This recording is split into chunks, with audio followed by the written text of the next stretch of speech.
Bumaha ng lechon sa pagdiriwang ng Lechon Festival sa La Loma, Quezon City. At pati po yung mga foreigner nakitikim sa malulutong at nakakatakam na lechon.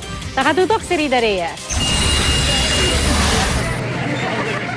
Saang sulok ka man tumingin, nakahilera ang katakam-takam na lechon sa pagdiriwang ng Lechon Festival sa La Loma, Quezon City.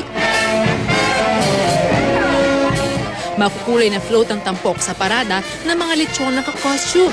This our way of life Kultura naming masasabi to Talagang our bare own type of, yung bang unique na culture na tinatawag na maglilechon po ako. Nagpakitang gilas din ang mga lechonero sa pagluluto ng iba't ibang putahe ng lechon. Excited syempre, hindi lang mga taga-La-Loma, kundi pati mga turista para matikman ang lechon. It looks fantastic. It's fantastic. Oh, you want to taste it? Yeah, definitely. We're going to taste it.